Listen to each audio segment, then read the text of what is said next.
ನಮಸ್ಕಾರ ಎಲ್ರಿಗೂ. ಇದು ಬಾಳೆಹಣ್ಣಿನ ಐಸ್ ಕ್ರೀಮ್ ರೆಸಿಪಿ. ಮೊದಲಿಗೆ ನಾನು 2 ಬಾಳೆಹಣ್ಣು ತೊಗೊಂಡು ಕಟ್ ಮಾಡಿಬಿಟ್ಟು 8 ಅವರು ಡೀಫ್ರೀಸರಲ್ಲಿ ಇಟ್ಟಿದ್ದೆ. ಅದನ್ನು ತೆಗೆದು ಇವಾಗ ಜಾರಿಗೆ ಹಾಕ್ಕೊತಾ ಇದ್ದೀನಿ.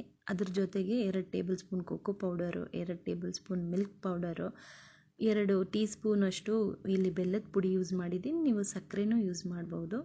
ಅದ್ರ ಜೊತೆಗೆ 1 ಟೀ ಸ್ಪೂನು ವೆನಿಲಾ ಎಸೆನ್ಸ್ ಹಾಕ್ತಾಯಿದ್ದೀನಿ. ಒಳ್ಳೆ ಫ್ಲೇವರ್ ಕೊಡುತ್ತೆ ವೆನಿಲಾ ಎಸೆನ್ಸ್. ಎಲ್ಲ ಹಾಕಿ ಚೆನ್ನಾಗಿ ಸ್ಮೂತ್ ಪೇಸ್ಟ್ ಮಾಡಿಕೊಂಡು ಒಂದು ಬೌಲಿಗೆ ತೆಕ್ಕೊತಾ ಇದ್ದೀನಿ.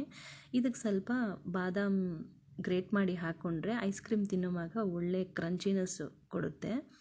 ಇದನ್ನ ಇವಾಗ 2 ಅವರ್ ನಾನು ಡೀಫ್ರೀಸರ್ ಮಾಡಿ ಸೆಟ್ ಮಾಡೋಕ್ಕೆ ಇಡ್ತಾ ಇದ್ದೀನಿ. ನೀವು ಒಂದು 5 to 6 ಅವರ್ಸ್ ಇಟ್ಟರೆ ಇನ್ನೂ ಒಳ್ಳೆ ಸೆಟ್ ಆಗುತ್ತೆ ಐಸ್ ಕ್ರೀಮು. ತುಂಬಾ ಯಮ್ಮಿಯಾಗಿರುತ್ತೆ ತಿನ್ನೋಕ್ಕೆ ಸೆಟ್ ಆಗಿದ್ದರೆ. ನಾನು 2 ಅವರ್ ಇಟ್ಟೆ ಅಷ್ಟೇ. ಅದಾದಮೇಲೆ ಇದಕ್ಕೆ ಸ್ವಲ್ಪ ಮೇಲೆ ಚಾಕ್ಲೇಟ್ ಸಿರಪ್ನ ಹಾಕಿದ್ರೆ ಒಳ್ಳೆ ರುಚಿಯಾಗಿರುತ್ತೆ. ಮಕ್ಳಿಗಂತೂ ತುಂಬಾ ಇಷ್ಟ ಆಗುತ್ತೆ. ಈ ಬೇಸಿಗೆ ಕಾಲದಲ್ಲಿ ಐಸ್ ಕ್ರೀಮ್ ತಿನ್ನೋದಂದರೆ